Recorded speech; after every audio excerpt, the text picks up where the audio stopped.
Right to education के अंदर right to quality education भी शामिल है। राइट टू क्वालिटी एजुकेशन ये कहता है कि हर बच्चे का अधिकार है कि उसे एक उच्च शिक्षित टीचर मुहैया कराया जाए। बीएसटीसी जो एक क्वालिफिकेशन है उसको एनसीटी द्वारा बनाया गया था, जिसके तहत जो कक्षा 1 से 5 तक के बच्चे हैं उनको कैसे ट्रेनिंग देनी है, कैसे पढ़ाना, उसके लिए उनको स्पेसिफिकली ट्रेंड किया जाता है। उनका मॉड्यूल इस तरीके का होता है, जैसे हम समझें कि अगर एक बच्चा पहली बार स्कूल गया तो उसको कैसे कबूतर लिखाना सिखाना है, शब्दों का ज्ञान देना है, ये सब बीएसटीसी करती है। बीएड का जो टीचिंग मॉड्यूल जो बनाया गया एनसीटी द्वारा, उसके तहत बीएड क्लास 6 ऑनवर्ड से बच्चों को पढ़ाने के लिए पात्रता रखते हैं for a particular subject, like science है, मैथमेटिक्स है, इंग्लिश है। अब हम बीएड के कैंडिडेट्स को जो है लेवल 1 के लिए एनसीटी ने पात्रता दे दी थी इस शर्त पर कि वो नौकरी से 2 साल के अंदर 6 महीने का एक ब्रिज कोर्स कर लें। अर्थात ये कि जिस दिन वो नौकरी ले रहे हैं उस दिन वो अपात्र हैं, 6 महीने का ब्रिज कोर्स पास नहीं करते हैं तो वो नौकरी से हटा दिए जाएंगे। तो इसको पूरी चीज को अगर समझा जाए तो जब डिप्लोमाधारी बीएसटीसी कैंडिडेट्स उपलब्ध हैं, प्रचुर मात्रा में उपलब्ध हैं, तो क्यों हम बच्चों को जो है एक असिस्ट इल ट्रेन्ड टीचर के द्वारा पढ़ाए।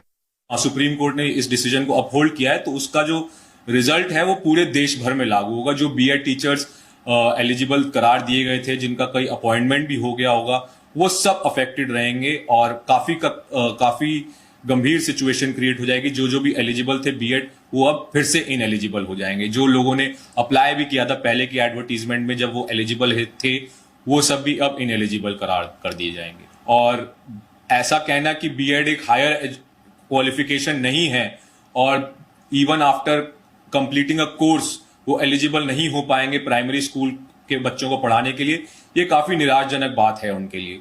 तो वो ये सोच रहे हैं कि इस डिसीजन को प्रोसेस कैसे करें, क्या इसमें सरकार कोई और स्टडी कर सकती है, जो खामियां सुप्रीम कोर्ट के आदेश में आई है उसको पूरा करने के लिए।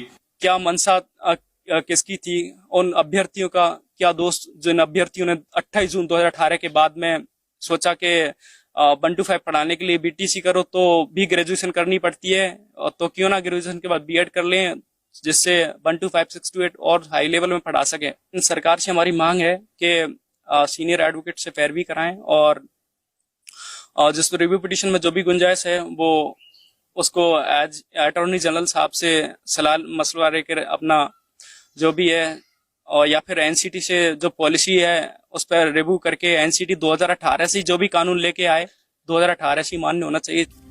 ये पूरा विवाद ही एनसीटीई के नोटिफिकेशन के बाद खड़ा हुआ, इसीलिए इस फैसले पर आपको उसका पक्ष भी जरूर सुनना चाहिए।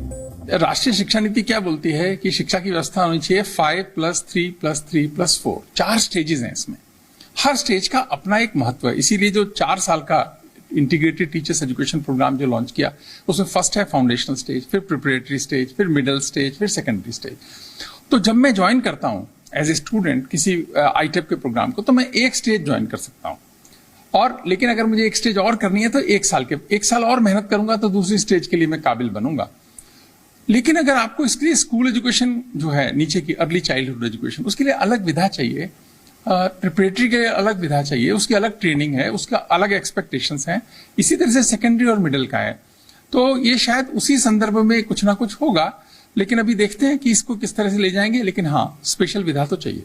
काउंसिल की तरफ से सर 2018 में एक नोटिफिकेशन निकला था कि एक स्पेशल कोर्स करना होगा, लेकिन उस स्पेशल कोर्स को भी शायद दरकिनार करते हुए अब बीएसटीसी ही जरूरी है वो छोटे बच्चों, मतलब 1st to 5th क्लास के बच्चों को पढ़ाने के लिए। नहीं होगा, वो जरूरी होगा, लेकिन अभी क्या है, देश धीरे धीरे हम बढ़ा रहे हैं कि इंटीग्रेटेड टीचर्स एजुकेशन प्रोग्राम, जिसमें ऑलरेडी डिफाइंड 4 स्टेजेस हैं। ये 5 साल के बच्चों तक के लिए एक स्टेज, अगले 3 साल 5वीं से 8वीं एक, 3वीं से 5वीं एक, 5वीं से 8वीं एक और 8वीं से 12वीं एक। लेकिन एक आदमी 2 स्टेजेस पढ़ सकता है 1 साल एक्स्ट्रा लगा के, तो उससे यह है कि 2 स्टेजेस ही बनेगा ना। एक आदमी बीएड करके 4 स्टेजेस पढ़ाने में महारत हासिल कर ले, ऐसा तो आवश्यक नहीं है।